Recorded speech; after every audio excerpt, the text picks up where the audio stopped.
guess Torquemada makes the list in much the same way that Hitler was Man of the Year. Right. For good or for bad. Right, for good or for bad. And this is remember the course is the most influential. And he is still influential today, even though not in a good way. All right, let's get to it. 420, he's born in Spain. There's a shocker. 1478, well, and he serves in a monastery for like 20 years. And I get conflicting versions. Some versions say he was the abbot, that he was the head of the monastery. Some don't. Obviously, he was a Dominican. You probably are all aware of that. 1478, Catholic sovereigns empowered by Sixtus IV to institute the Inquisition in their own country. So this is different. The Inquisition started way back in the 13th century. But that Inquisition is known today as the Papal Inquisition because it was directly operated by the Pope. The Pope empowered the Dominicans and the Franciscans to run the courts of Inquisition, and they reported, the leaders of those orders reported directly to the Pope. They didn't have to go through local bishops or any of that. So that was the original Inquisition when they wiped out the Cathars and the Waldensians and all of those kind of people. So the original Inquisition, the one in the 13th century, is known as the Papal Inquisition because it was operated directly under the Pope. Now, by this time,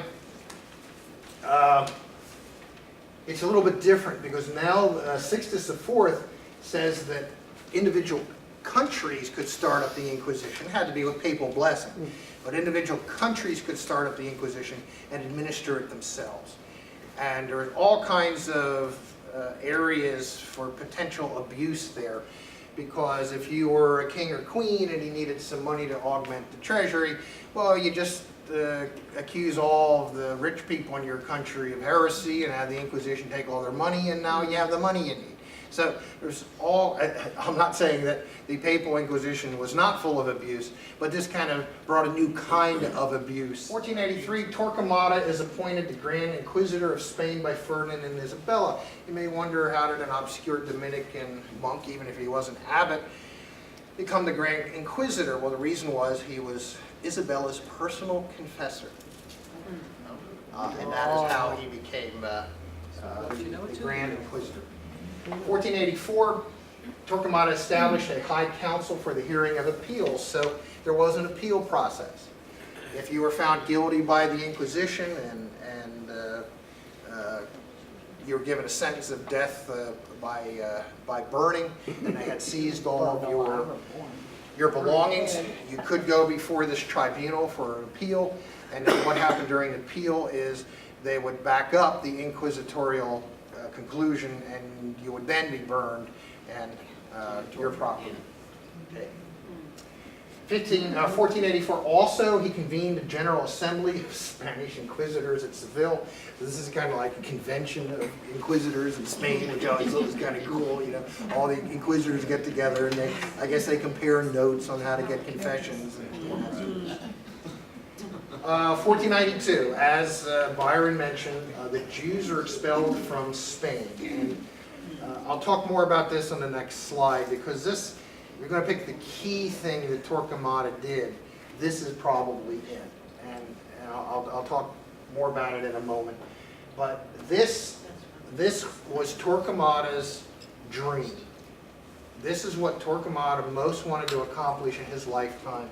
And he did it. He expelled the Jews from Spain. And we'll talk about how he did it in a moment.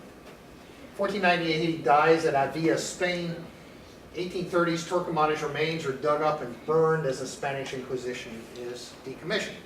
So those of you who think the Inquisition is some moldy old thing from the Middle Ages, it was not officially decommissioned until the Queen Mother of Spain decommissioned it in the 1830s. That's only a Spanish Inquisition. That's Spanish Inquisition, that's correct.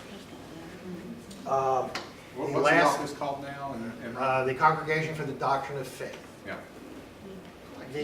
The last person who was executed under the terms of the Spanish Inquisition was a school teacher. I don't remember his name anymore, but it was in the 19th century, and he was garroted to death with a wire, and that was the last victim of the Spanish Inquisition.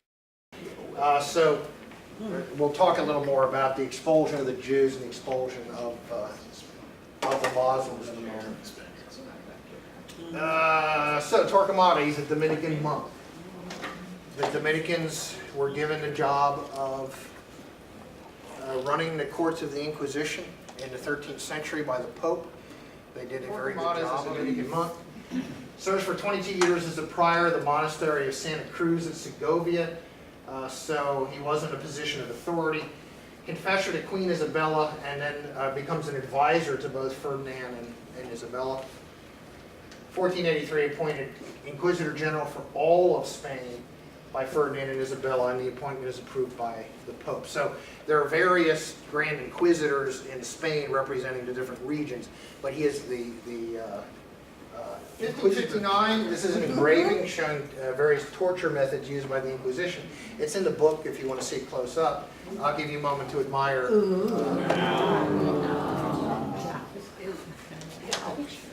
Especially the bed there.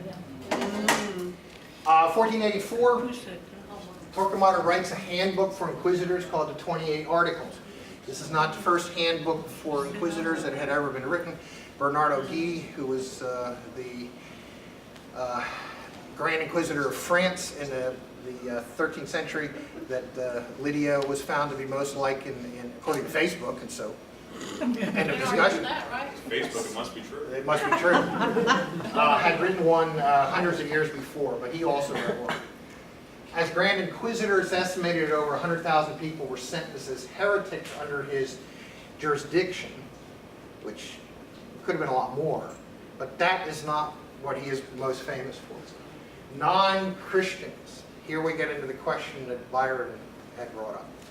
What about all the non-Christians that were in Spain in the late part of the 15th century? You have the Jews and you have the Muslims. And Torquemada's goal was first the Jews and then the Muslims, was to expel them all from Spain. But there was a problem. The problem was they were not under control of the Inquisition because they were Jews or Muslims. The Inquisition could only be practiced against people who were Christians.